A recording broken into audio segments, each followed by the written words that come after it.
Welcome to After the Tower. My name is Toland, and I'm happy to be with you here in this moment. Today we have on Patrick Dommermuth, who I met, like so many of the other folks, through the Living Your Design course with Kelsey.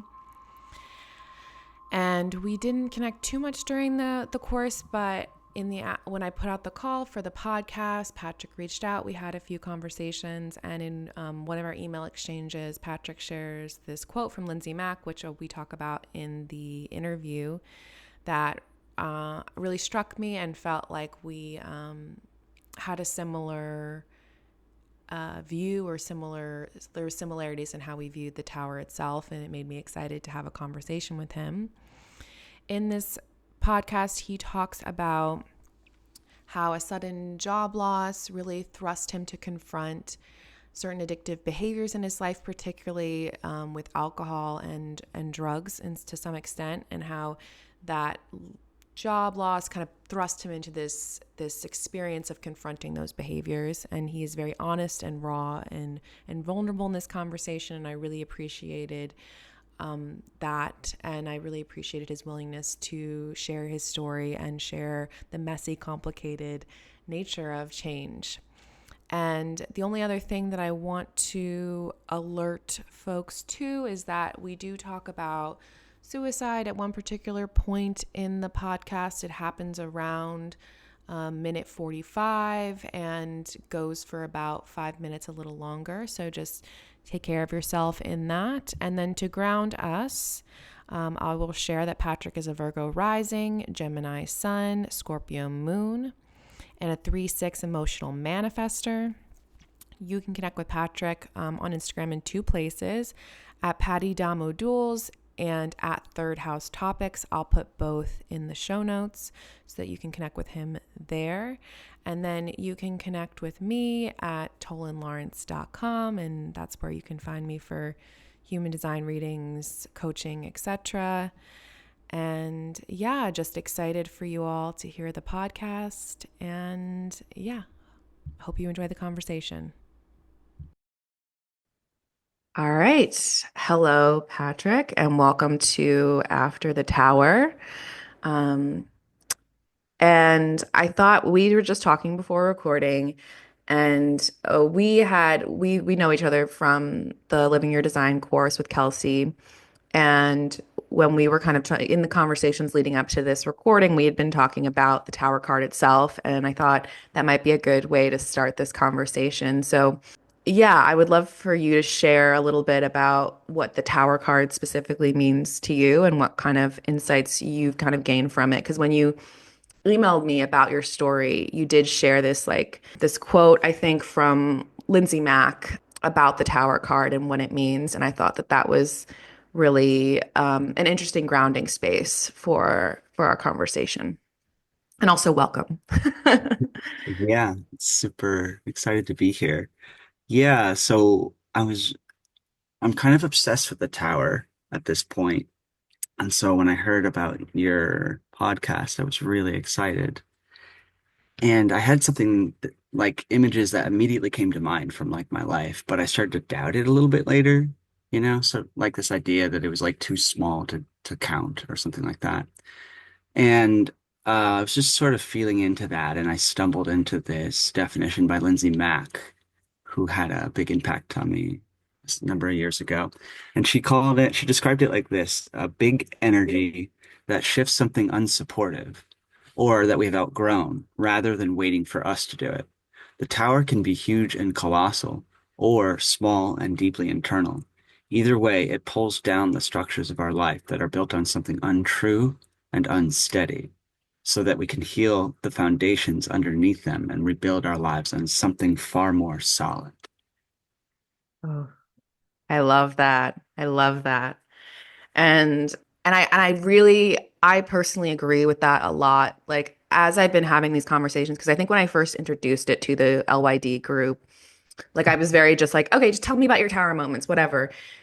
And I think in my mind I had these like big moments, but I think the thing that I found that I was much more interested in than like the story of the tower moment is the story of transformation, and how these kind of pivotal moments of upheaval can be so pivotal in inciting the transformation. And it doesn't have to be a big thing. I really don't have any preference about that. I think that we can, like, I think there shouldn't be a hierarchy about that. You know, it's like whatever has been meaningful to you, whatever has helped you transform and change in a way that you feel aligned with, that's what is what I'm interested in. And also, that's what a tower moment is, you know? And I think, I was really excited when you sent that email because I think it really felt like it confirmed for me a lot what I've been feeling as I've been talking to people about their stories and as I've been having these conversations. It's not like I'm not interested in the like, tell me the most fucked up thing that ever happened to you or whatever, because that's not serving necessarily. It's really about how has things that have happened to you that have shaken you up and revealed your shaky foundations. How have you grown from that? How have you changed from that? Because that's what I think is useful to other people, or that's what I think is the gold that I want to mine and share. And so I really loved when you sent that email and that quote. And so tell me about, I'm curious, like your obsession with the tower. Like what has that meant to you and what have some of the things that you've been contemplating in that archetype? Mm, I, th- you know, learning astrology a couple of years ago has given me just one language that I feel like is more clear and clarified. There's so many different languages that I could use, but I like this. So I have a lot of Mercury in my chart. Mercury rising with a Mercury sun, ruled sun. And Mercury just likes the story to move forward. There's this sort of like buildup of tension that I experience if I feel like I have no agency or will to move the story along. Mhm. And because there's some things I can't move, or maybe it requires a recalibration inside of me of how I'm experiencing it or seeing it. And there's something outside that comes and just like zaps me. It's like building up, but it's Yeah. like usually under the awareness. The building up is usually under the my conscious awareness. And there's like this miraculous lightning bolt that jolts me out of like this sort of sleepfulness. And it's jarring and uncomfortable and exciting and terrifying because the ground is no longer there. And it lands me somewhere completely new. And there is something terrifying about that, but it's so just riveting and invigorating and like this fresh vitality. I was also seeing the tower in my mind also. I feel like the tower doesn't always fall. I think some tower moments, the tower stands erect. And whether or not it stays together or is zapped apart, I think just depends on actually what the most necessary outcome is, what would actually most serve like my soul journey in the long view, and to see the tower as something only quote unquote bad. It's just that not enough time has happened. But also like the quote unquote bad experience, it seems like to move on and gain the benefit of the moment, I need to be fully in the uncomfortableness, like the uncomfortable feelings, because it is exciting and it is liberating, but it also is deeply uncomfortable.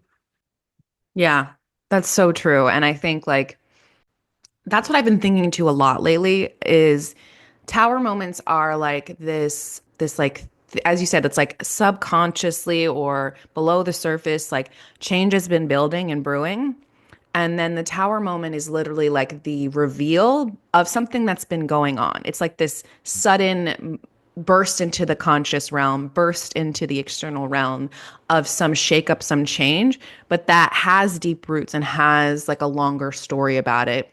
And it has a longer story after too. Like I think what you talk about is like it's this moment of uncomfortability, this moment of like complete shift there or this moment of it, like of owning or seeing the like shaky foundation you've been built on and like leaning into that uncomfortability and that if you stick with it, if you face it, if you confront it, if you move through it with time, you'll see that there was a purpose there. There was a, it was moving you towards something better.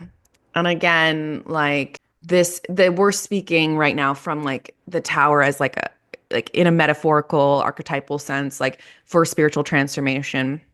not all sudden. There's can be sudden things that happen in our lives that are perceived as negative that probably remain negative in someone's memory going forward.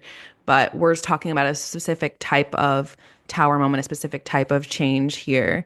I think that that's an important context around it because like the tower moment can be looked at in this like narrow way of this specific thing that happens at this scary specific thing that happens at this specific time that is very like bad, but you can also see it at this bigger way, this higher perspective of as this kind of essential moment in transformation and a transformation that has much longer roots forward and backward. And I think taking that bigger view makes it easier to confront the discomfort in the moment. Not always, but I think sometimes it can.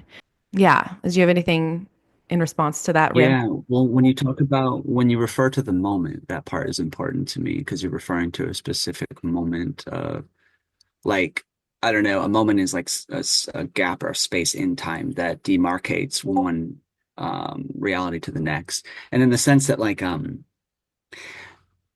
in a lot of the associations that are applied astrologically to the major arcana, not all of them, but a lot of them, Mars rules the Tower card, which is interesting. I think it's totally like wise and common to think immediately of Uranus and this sort of like the Fool, which Uranus rules, um, as like a sudden like revolution.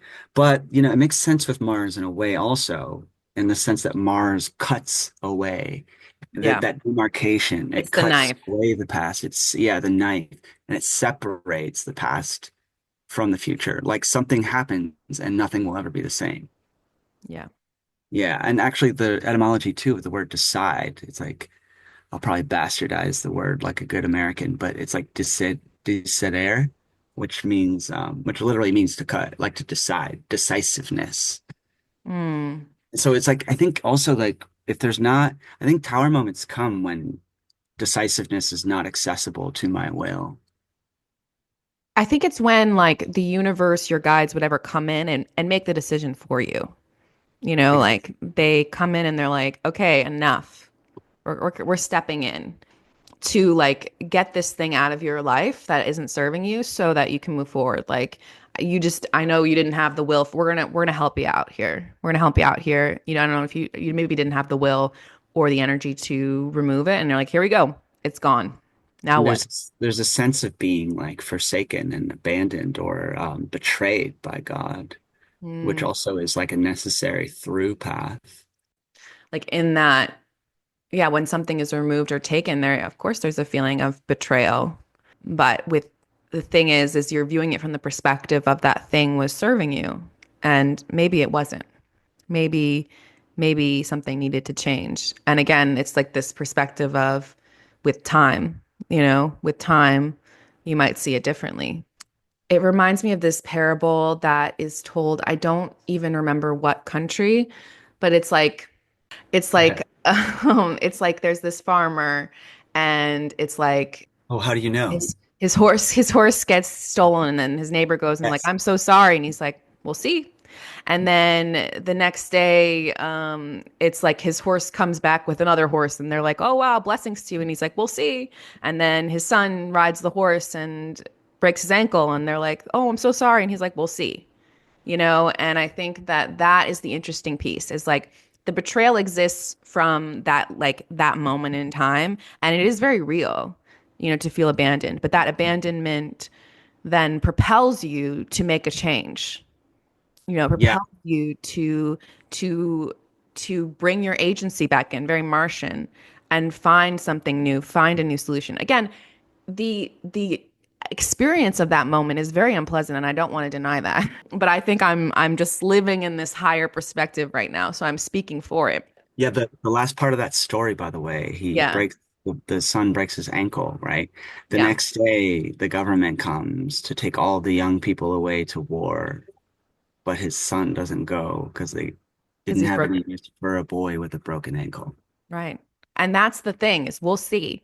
And I think that that story is like it always stuck with me because I just try to remember if something's happening that on the surface seems like not in my favor, I have to be like I have to hold a little bit. We'll see. We'll see. in the grand scheme of time, maybe this is in my favor, you know? And I think it's important to have our own desires and our own ego. I mean, we're here to have that experience. Like that's part of being human. And also Mhm. to hold that perspective that we don't know everything and we don't know what's in our highest good. We don't know necessarily what is going to serve us best. And that's why these tower moments come in to come into, to shake us beyond that limited perspective we exist in. That brings me to your tower moment. You were living in a reality that on its surface, when you shared what it was, I was like, wow, that sounds like an idyllic job that you had. And of course, you didn't share all the there was things that weren't working about it, but tell us a little bit about, so like, I think we'll just talk about the background of what your life was like and then move into the tower moment you want to talk about. But, this was around your Saturn return. You were working in this restaurant in a gorge, like on the Appalachian Trail, with all these mountains surrounding you and this whitewater river. Like you were kind of in this, what some might say is like a very idyllic spot. So talk to me about that reality and that kind of hit during your Saturn return, and then we'll go into the actual tower moment. Yeah.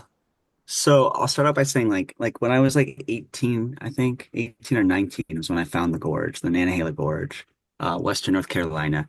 I grew up in Florida, and I once I turned 18, I started leaving my home more often, as much as I could, to get some perspective in space of kind of feeling like I had a childhood where there wasn't really like a lot of room for me.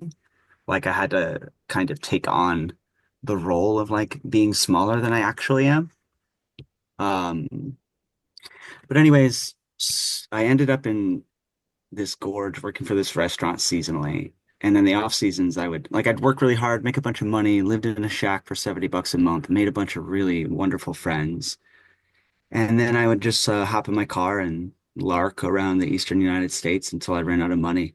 I had so much fun doing it. And I suppose I'm still doing that, but on a small scale now and sort of more like conscientiously with the mind about like the cost of things in an energetic sense. But I don't know. It's hard to condense it, but at a certain point, things were just stagnant as fuck for me. And it involved that lark thirst for drink, thirst for adventure, thirst for different kinds of experiences, which oftentimes involved drugs. Mm, And it's like that's inherent in my sort of composition of who I'm meant to be, that desire. mm, But it was just sort of like self-destructively oriented yeah. and deeply limited. I don't know. It was evasive, you know? It seemed on the surface to a lot of people, I made sure it seemed this way, that I was like chasing something important to me. And that was true, but it was also deeply evasive. I was just, running from the big feelings, Mm, the big feelings that I didn't want to feel. right. So instead of sitting in the feelings, sitting in the discomforts, the negativity, it's this drive for adventure, this drive for this next excitement that often came through drugs and alcohol. That was always connected to that drive, you said. And then you mentioned when we talked last time, there was you note for yourself there's periods where things need to change or there's some kind of stagnation or something's not right.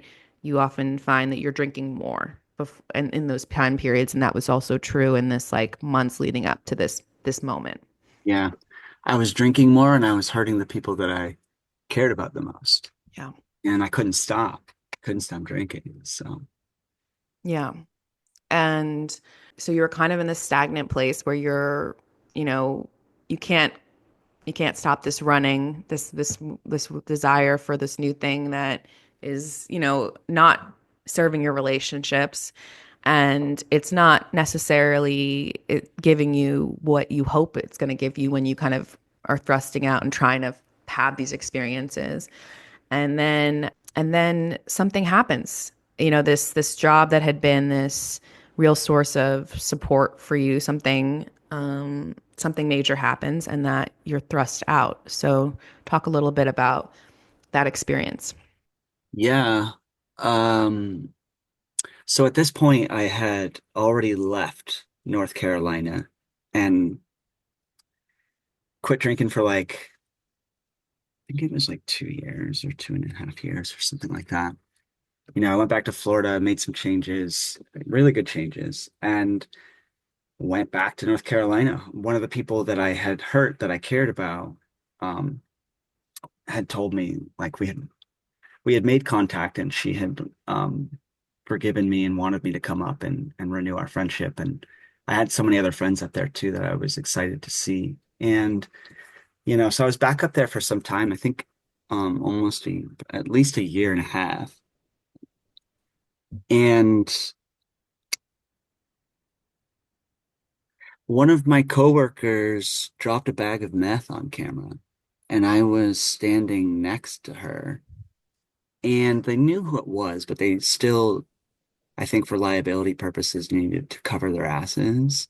Mm-hmm. So they sort of like pulled everyone aside in the camera and sat down and talked to them, told them they needed to take a drug test.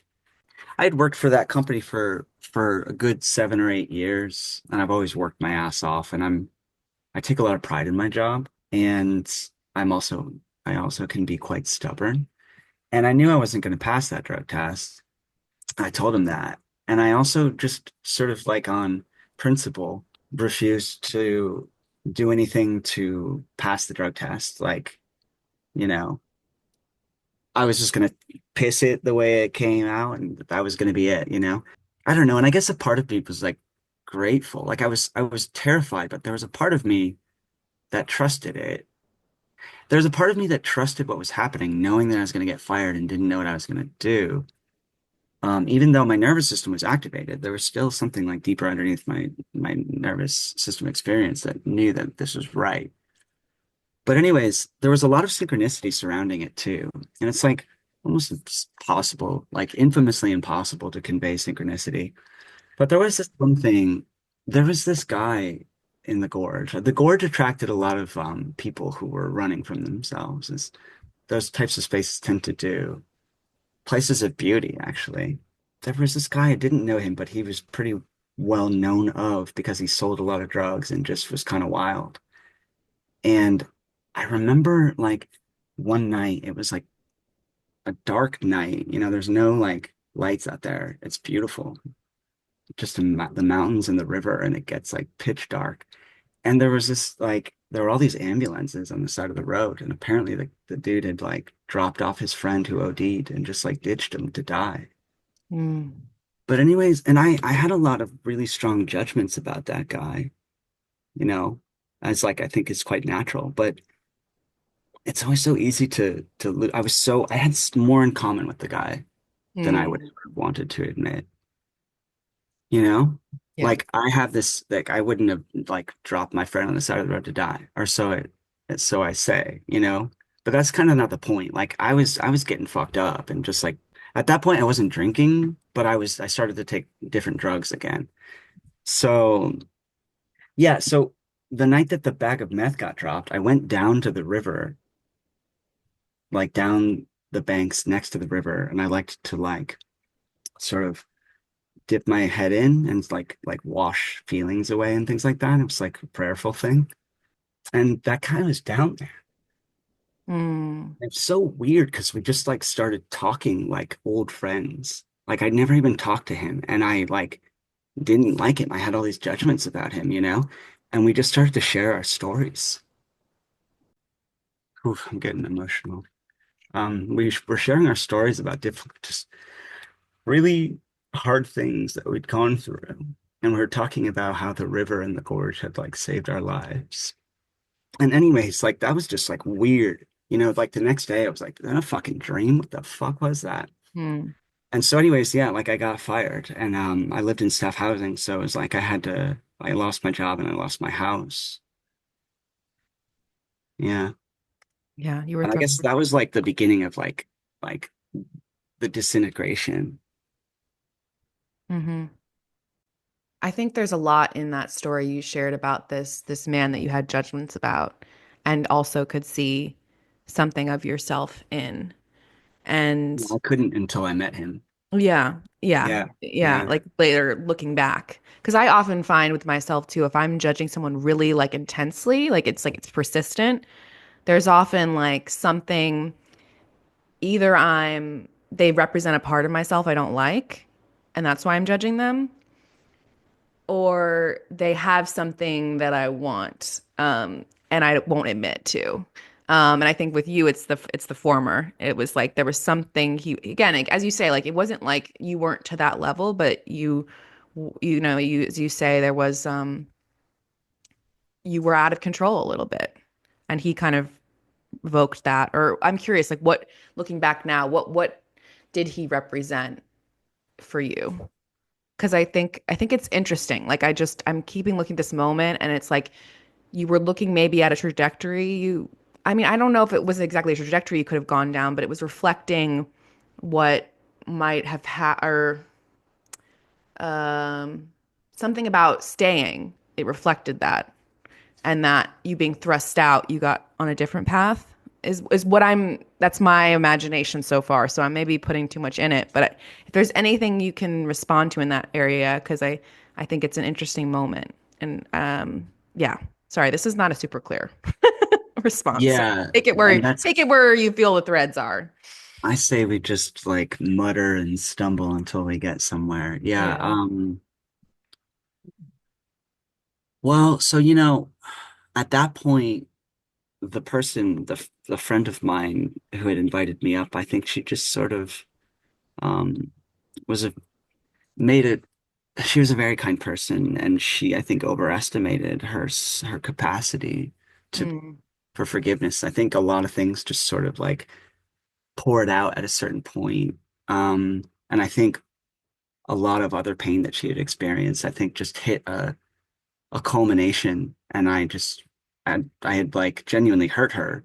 And I think I just kind of became a projection as well on top of that. So that was ruptured. Um, my mom, who I just have like a lot of knots with my family of origin.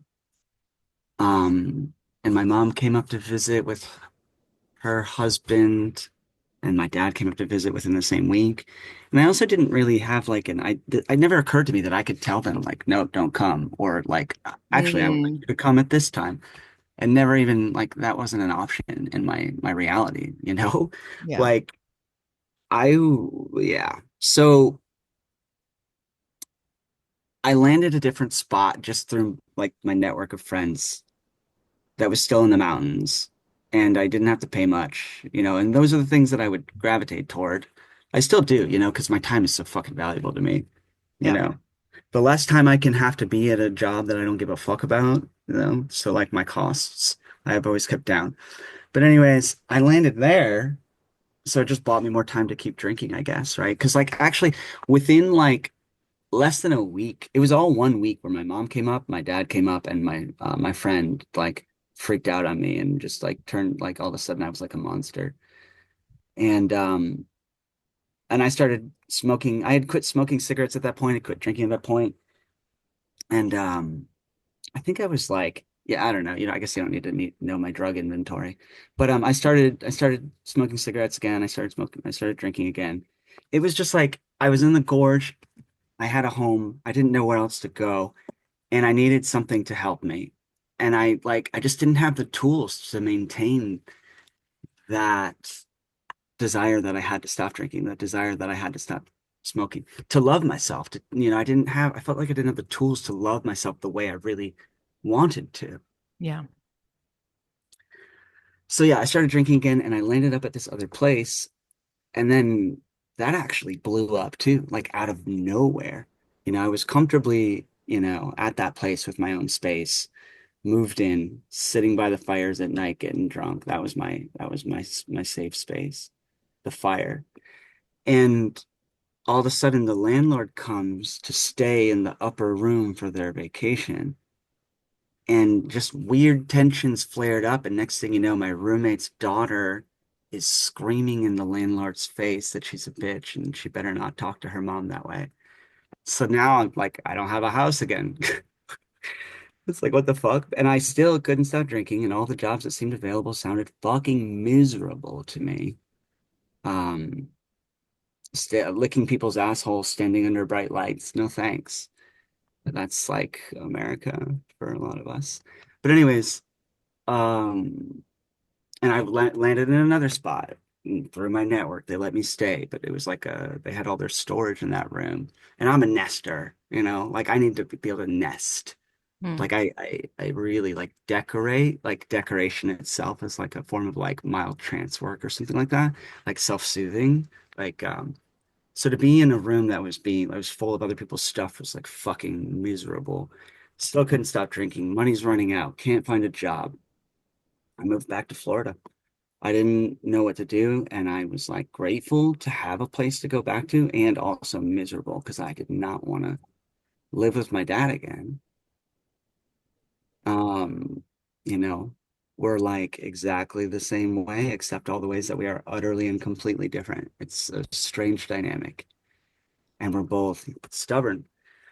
But anyways, it was good in a lot of ways because I was able to sort of like reorient and learn a lot more about myself and my dad, because I love my dad deeply. We just have a hard time with it. And I got to live with my grandma, who was in the last years of her life.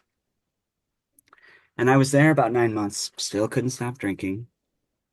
And I was adapting though. I was still making steps. I was clarifying what I wanted. I was starting to clarify what I wanted and needed, which was a big step for me to even have a desire and not like talk myself out of it immediately, especially with my past and some of the ways I've hurt other people with my unchecked desire. But anyways, I started to get clear on what I wanted. I knew I needed to get the fuck out of that house. I knew that I couldn't stop drinking if I didn't get out of the house. Because I was Mhm. like, I don't know, dabbling in AA, but just didn't land. I kept running into fucking psychos in AA. There's lots of those. There's so many kind people, but there's a lot of people that are just like super dogmatic out of like their own fear. Yeah. But I digress. Through my network of people, all of a sudden, out of nowhere, this guy that I had connected with up in North Carolina has his property an hour or so away from where I was living in Florida. And he's got this big old property with like mountain bike jump lines. And him and I start like mountain biking all the time. And I start coming over more and more. And now I'm drinking a little bit less because I want to be able to wake up in the morning and go mountain biking. But I'm still mountain biking hungover and chain smoking, mind you. Anyways, all of a sudden he's like, "Oh yeah, I've got this place. My brother and I built it like 50 years ago, but we renovated it. Do you want to live there? It's super fucking cheap."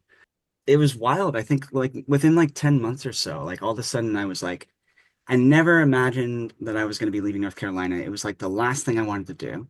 Hmm. And next thing you know, I got spit up, like just like swallowed and chewed and spit up at this random little like Baptist town on the edge of town in the woods in a shack around surrounded by swamps for super cheap. And and then there was this girl that I was attracted to that I'd had a crush on for a while. Um, didn't really know her super well, but we had like a lot of the same friends. And anyways, I just sent her a message asking if she wanted to hang out, and she came over, and I didn't even expect much, just that I just knew that I liked her and that I wanted to just like sort of see what would happen. Hmm. And we ended up just like immediately clicking and staying together. And funny enough, too, she lived a mile away from my dad, something like that, like 2 or 3 miles where I was staying. But we had to come out to Plant City, Florida, like an hour away just to get together. And, I was still drinking. I was still getting drunk every night. And she was using her drug of choice. Hmm. And we were a fucking mess, but there was something that kept me in it. And it was this like intense confrontation within myself where I knew I had this clarity that I couldn't, I wanted to love this person, but I didn't know how, like in a true sense of love, like a truer sense of love. Like my ability, my skill sets when it came to love were not that developed. And so I mean, I stopped drinking. My grandma died,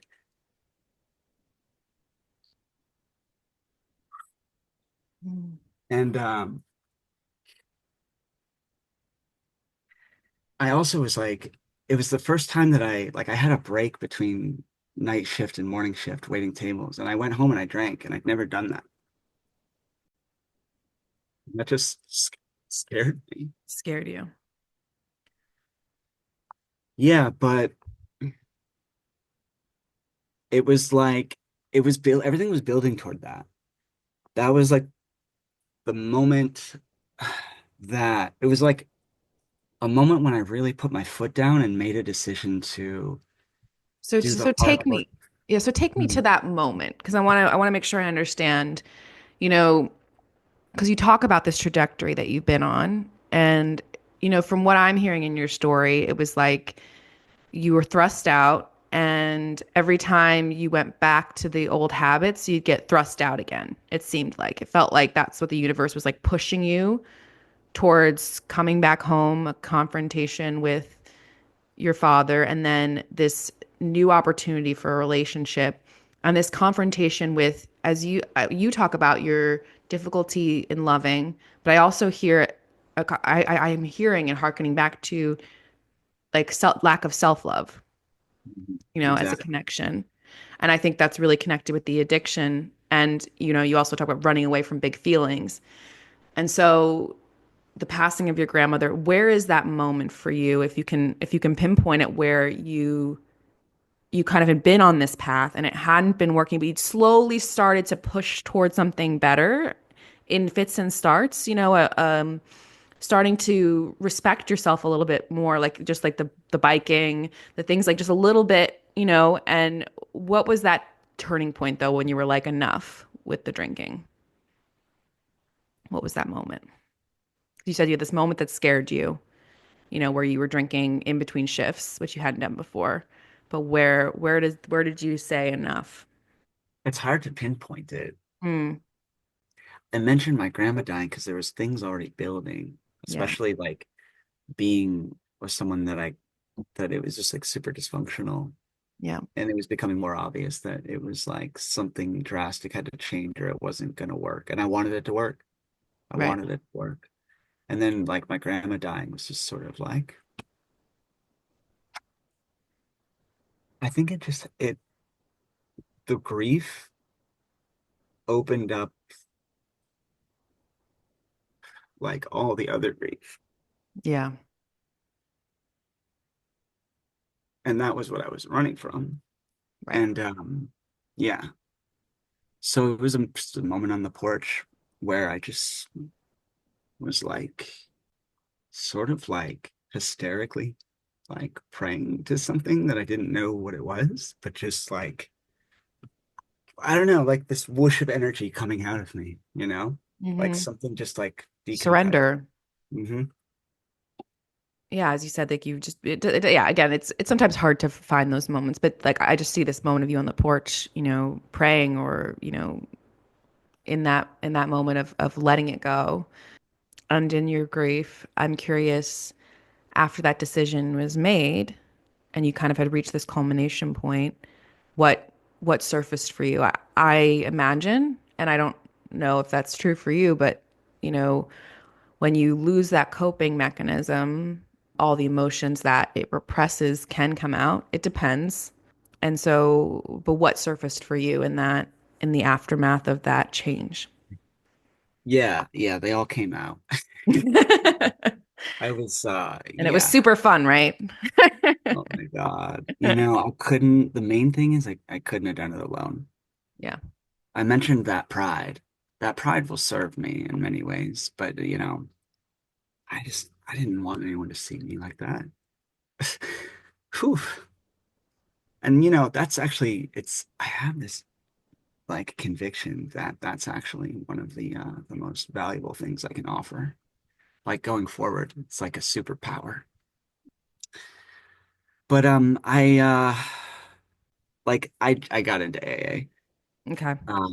Me, this like rebellious, like I needed it though. I couldn't have done it alone, and I needed to be around other people who were being honest, like totally bare bones, honest and raw, but who were not giving up.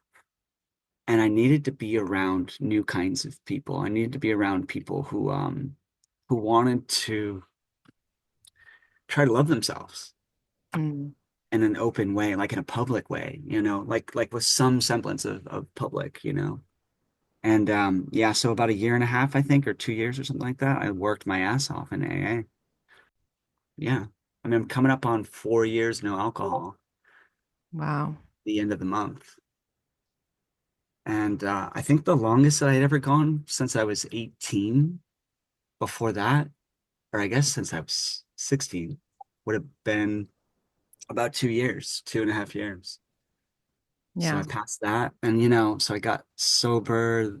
I stopped smoking weed for a couple of years, decided to step away from AA, not because of weed, but just because I wanted to be my own. I didn't need a new dad. I didn't need Yeah. AA to be my new daddy. There's enough daddies, we got the police, we got the government. There's enough dads.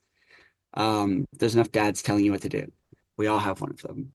So, anyways, like I quit smoking cigarettes again. So yeah, it's been like the longest I've ever gone without cigarettes since I started, 2.5 years or something like that. And I used to chain smoke and like drink. I would smoke cigarettes all day. I would drink coffee during the day and drink alcohol at night.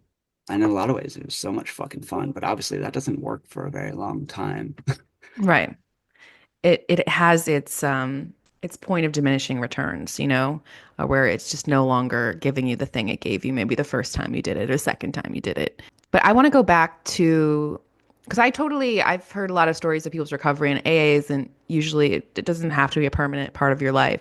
But what I like about AA and what you talk about with AA is the community, Yes. the is Yes, the yes, other yes. examples of people trying to love themselves like in public. That's such like a beautiful way to describe it.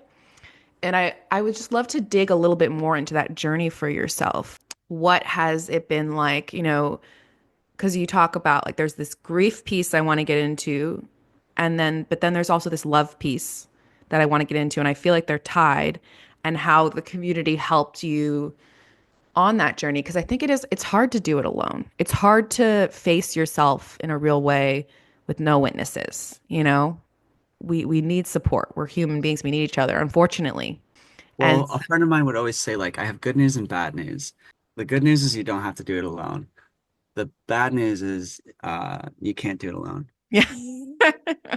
Yeah. It's like, what would be the point actually? Like that kind of be missing. But I mean, I think it's pretty normal for people who are like actively addicted to anything to be using that in a sense to isolate and to isolate as actually in its own sense an intelligent, loving act because it's protecting me Yeah. from something I might not be skilled enough to traverse. Yeah. But yeah, the community part. Yeah.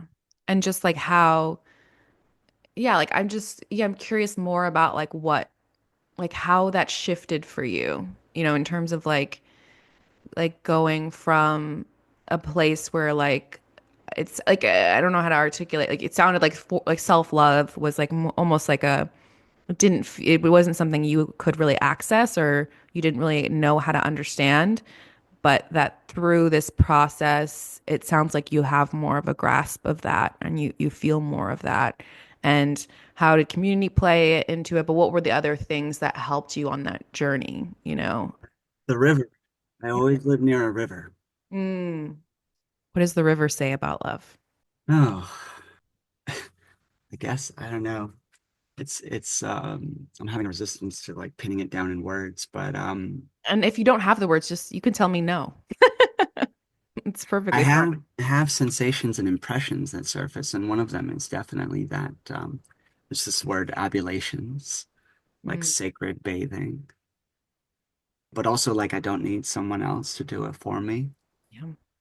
I can use water to clean myself in more ways than just my body, but there's a sense of play, you Mm. know? Like the river is very playful, always, even when it's being quite serious with you. Um, Also, yeah, I mean, if it can be called a river, it's not stagnant because if stagnancy takes it, it's no longer a river. So there's that. There's always that flow, and it carves new paths, but it stays within its boundaries. It Mm, changes the boundaries, but it stays within the boundaries. Sometimes it's redirected altogether, and yeah. yeah, that's beautiful. Well, it didn't seem very clear or pronounced at the time, but I look back and there were these three separate occasions where there was one river in Tampa, the Hillsborough River, where I, I don't know, it involved drugs again, just like negligence and drugs. And I wanted to kill myself in that river. Hmm. Like I had really, really strong images of doing so. And I didn't. I decided not to die that night. It was one of the longest, oof, it was one of the longest nights of my life. And I decided not to die. And I moved back up to the Nantahala. And there were many other moments as well, but also like telling my story to that man that I judged and him telling me his, seeing him as a human being witnessed. A lot of other weird, like impossible to describe things too, but I felt like I decided to live by that river. And I don't really feel like I started living until I moved into this home Mm, because now I live by the Alafaya River. I can walk there from my house, and I often do. I have trails no one knows about except me. And yeah, I feel like I just started living in a lot of ways, mm. like only recently. Yeah, well, talk to me about that. What does it mean for you to be living? Or yeah, like what is that shift that you noticed?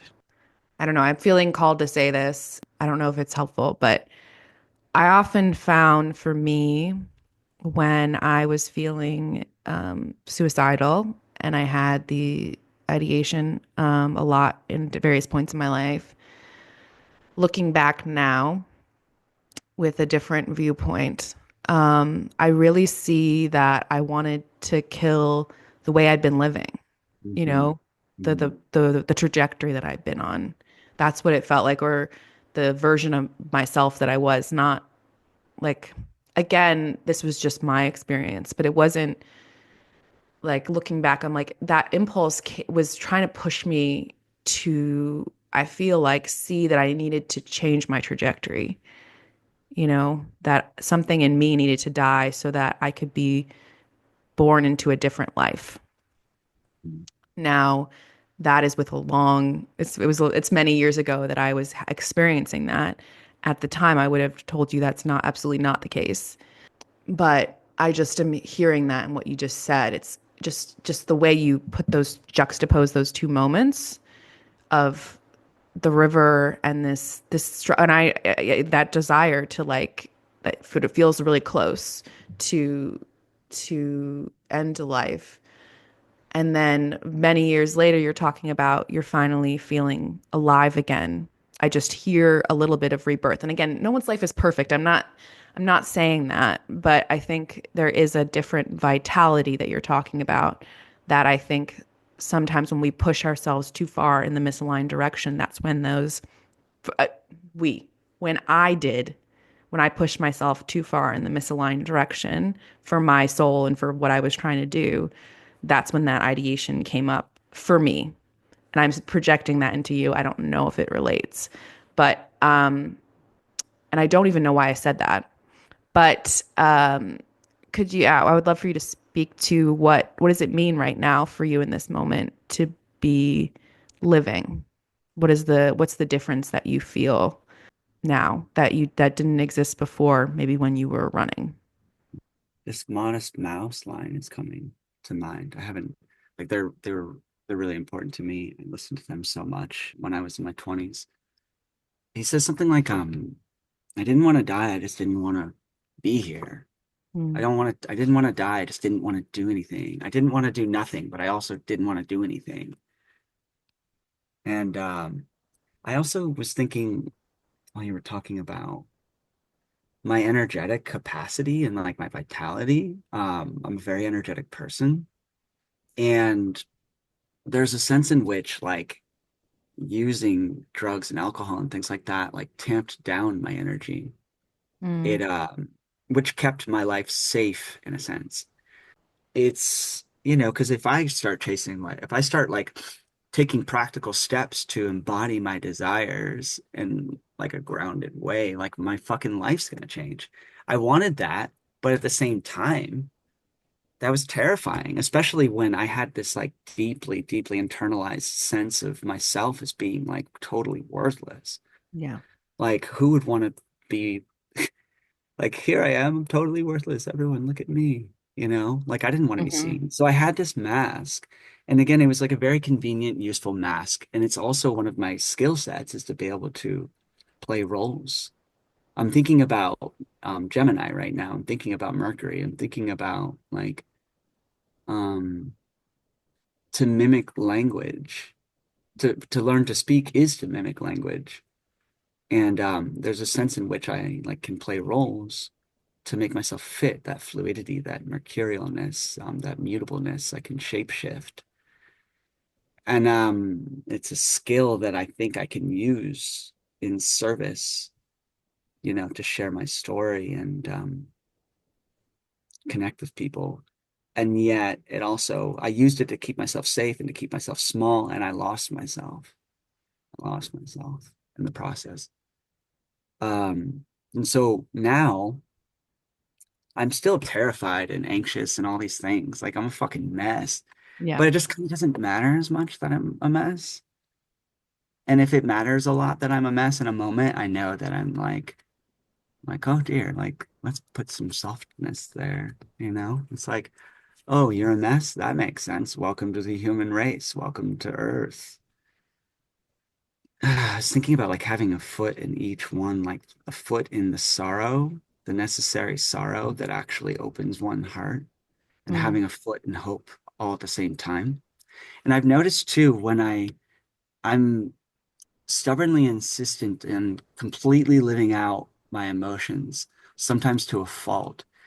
But there is an intentionality and a wisdom and an intelligence to me, like, oh, here's this emotion, and I'm just gonna like expand it as much as possible and fully fucking live that emotion so that it can change me rather than tell myself stories about that emotion or try to put a band-aid on it. Because what if that like uncomfortable emotion actually is like the vessel that I need to be riding to get to this next shore? And I've noticed a lot of times when I like fully act out my emotion, my feelings, people will lovingly, well intentionally sort of like offer me advice. I don't know why I wanted to bring that in, but it's just interesting. The power of denial. It's an intelligence, but also like, I don't know. I guess I just trust time now. Long story short, I trust time. I trust the timing of things. Yeah. I hear so much in what you're saying, like a compassion, like there's an energy of compassion around the human experience and around your experience is what I'm hearing in you talking about that. And in terms of big emotions, we're here as humans to feel, and have experiences. And when we in a very like when we allow our emotions to move through us without like acting out, it can make life richer and it can be a guiding force. And it obviously just bringing it to human design, you are an emotional projector and you have this, you know, I'm a 12 20 manifestor, aren't emotional manifester. I'm an emotional projector. Sorry, you're an emotional I? manifester. Uh, We sorry. are emotional. We are both emotional, but you're an emotional manifester. And the point that I was gonna make is you have this 1222 channel, which is directly from the emotional center to the throat.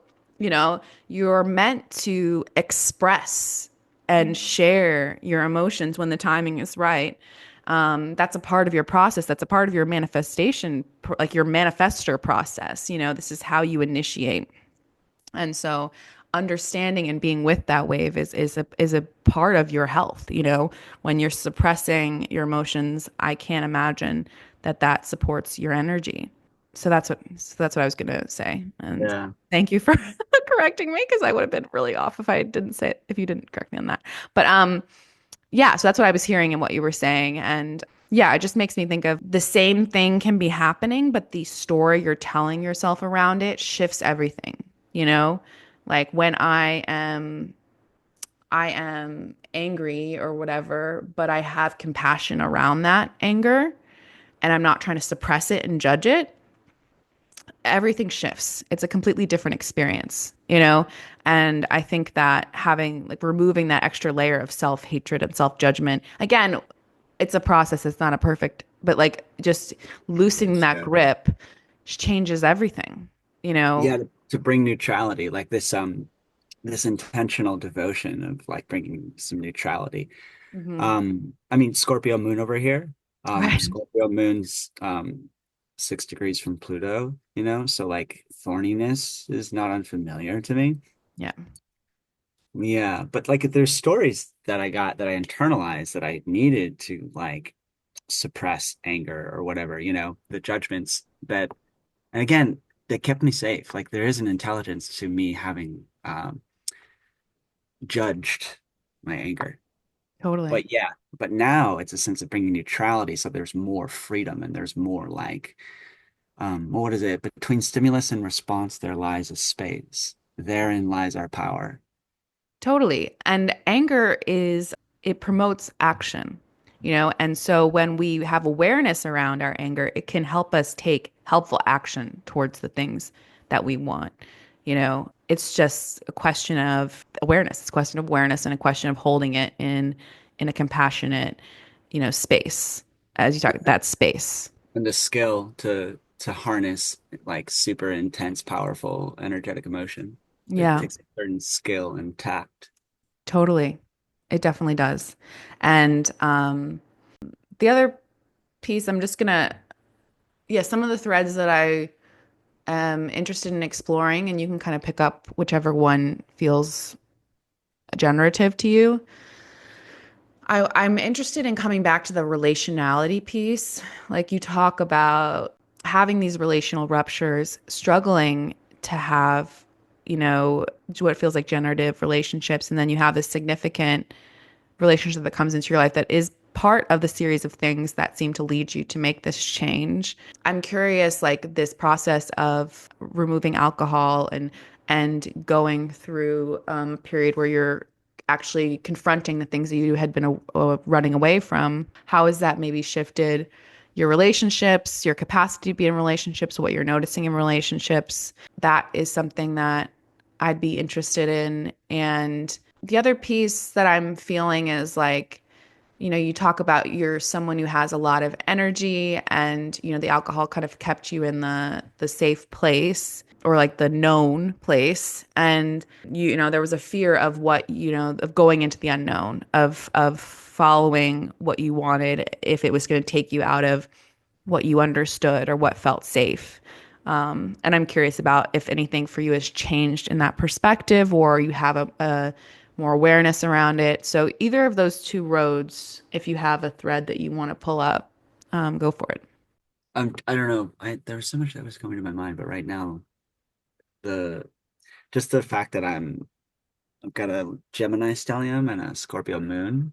I'm wanting to highlight that just because they're such opposite sort of, and the Gemini stellium's in the 10th house. The 10th house is about like your public facing life, your Hmm. reputation and your public facing life and being seen. So I have this deep desire to be seen, like this undeniable desire to be seen. And then I have this Scorpio moon that just, loves the darkness. So it's an interesting, they're interesting needs to be balancing. Mm. Um, Also, I wanted to thank you for just saying the word rupture.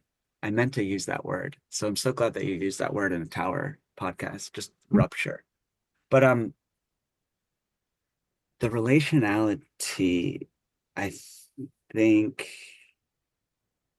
I'm having a hard time describing the sort of mutational process because I just feel so far away from the old behaviors. It's just so like strongly demarcated. And I think I'm wanting to use astrology to ground myself just with timing. You know, all of these tower moments that I described happened during my Saturn return.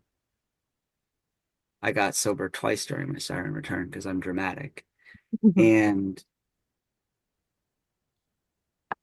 it started after my Saturn return. Mine was just so intense that it just involved. I was always with people before. I was always with people. I loved to be with people. But there was also this like discomfort within myself of like repressed thorniness and like fear of being truly vulnerable, you know, maybe it was like a really well played act of vulnerability that had some semblance of truth, but was totally safe at the same time. Hmm.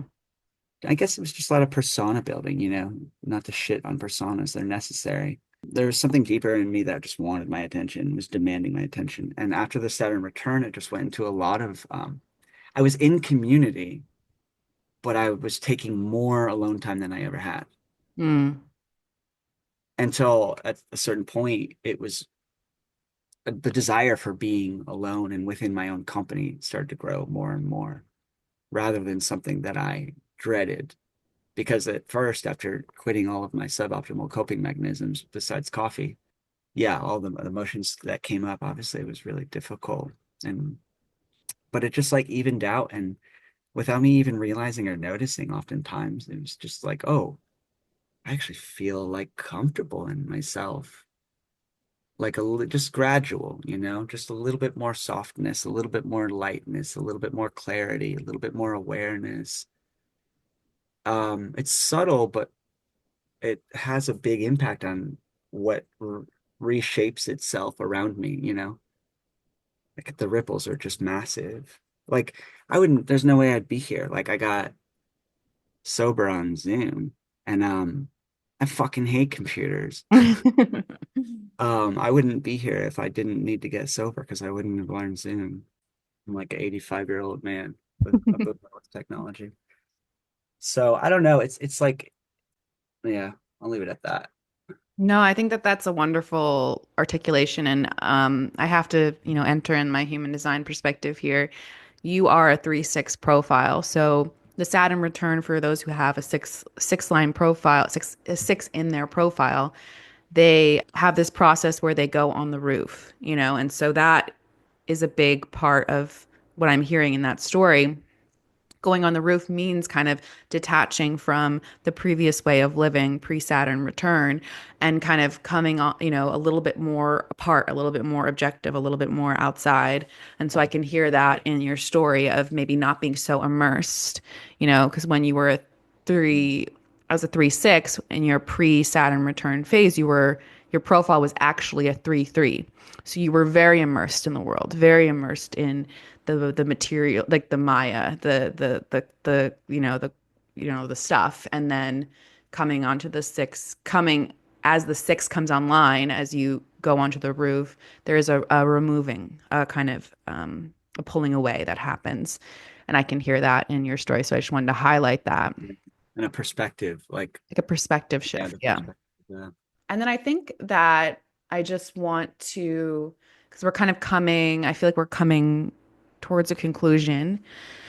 And so I think I just want to end with, for someone that's out there who is struggling in some of the similar ways that you were. And of course, like everyone's different and everyone needs different specific things. But there are some things that we can share and there are things we can put out there, for someone who's struggling in similar ways that you were, or even just speaking to your younger self, what would you offer that person if someone was coming to you going through something similar? What would you offer that person in terms of perspective, advice, ideas, anything that feels helpful or exciting for you to share? Yeah, I wish I remembered the full quote, but there's this line about just notice if you scoff prior to investigation. if you find yourself scoffing prior to investigation, argue for your limitations and you're guaranteed to have them. Notice if you're bottomless or creative and inventing reasons why you can't do this or this or that or this or that. And just notice it. Don't even try to change it too fast. Just notice that and get curious. And just because you think it doesn't mean it's true. Intelligence is not localized in the brain. And just connect. And I know it's not that easy, but also that's the point. And so you can't do it alone, and why would you want to, except to feel safe? But that's just death. I was, yeah, I was thinking of this Camus quote that is kind of dicey, but I'll just throw it out there. Like he says, there's only one question, whether to kill yourself. And I'm it being kind of cheeky and dark about it, but at the same time, there's a Jesus quote, something along the lines of like, let your yeses be yeses and your noes be noes.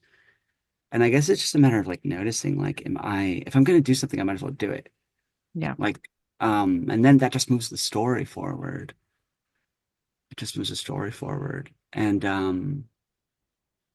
then also just vulnerability is just such a hackneyed word in a sense, but like the word itself, like that's where it is. Like being discerning and being vulnerable with people that you know are loving. Like that's where the freedom comes from. And that's the fruit of life, I think, too. So yeah, I'm just really excited myself to be expanding into more and more heartfelt and strange community and connection. Yeah. That's beautiful. Um, yeah, and there's a lot in there. I think I'm pulled in two directions. One, I think this is something I'm just personally curious about with you, and I may cut it because it's kind of like we just kind of ended on a nice note. But I am curious about your interest in because astrology seems to be a real grounding perspective for you.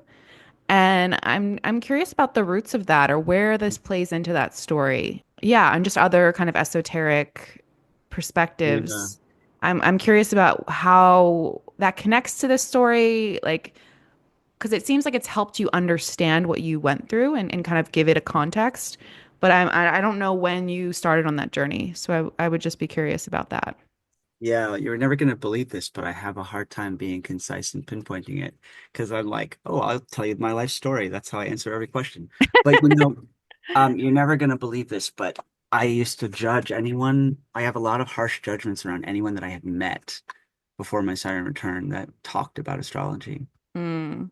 Some of those judgments I stand by to this day, but a lot of judgments, and again, I trust the timing though, but it was really sudden. I had never really gotten into podcasts until like 2022. Living in the gorge, just kind of like internet was available, but yeah, I wasn't really plugged into internet a lot of ways. I just would use it like with YouTube and my music. Um, but anyways, I just was listening to this podcast and I just started to become obsessed. Mm. I don't, it's almost as simple as that. It just Yeah. happened. And actually, looking back, Uranus was, what was it? It was like Uranus, Mars, and the North Node all conjunct in Taurus, right the fuck up on top of my ninth house, Jupiter. Oh gosh. Wow. I think that's what did it. And then Mars went retrograde over my Gemini stellium right after that. And that had me really curious about it. And yeah, I just got fucking obsessed. And it's funny though, because like astrology is a grounding tool for me, but it simultaneously offers me a familiar ground. But there's times when my stories keep me stuck. So sometimes I'm like, oh God, I need to take a break from astrology for Hmm. at least a week so I can like maybe find a new thread that's not dead. That's so interesting because I think it just shows another tower moment that happened in that time for you. You know, like you had one judgment about astrology and then it comes in and all of a sudden you're obsessed. All of a sudden Yeah, the world has shifted. And suddenly. I and I think with all these tools that we have, like astrology and human design. I'm a huge fan of both. They've helped me. And it's very important to hold it loosely. Once you're too strong in your identification with one thing, then it's a box, then it's holding you back. But if you can hold it as like, but it helps, like, as I said, it helps ground me and just kind of having some understanding, having some things to point to, having some ways to orient.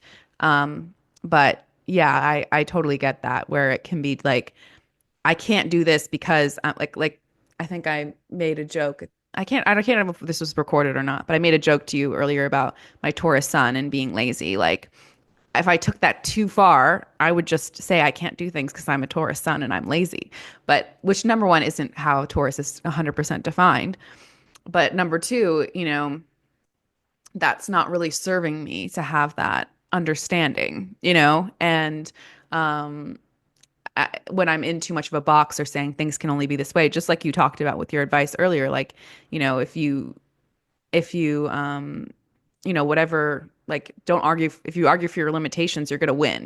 Like that's, it's important to notice that tendency of the mind and, realize that these systems are helpful in understanding things. And also they have their limits like anything else. And so there is something that exists beyond them. But I was I just think, curious because it seems like you have a deep understanding of your chart.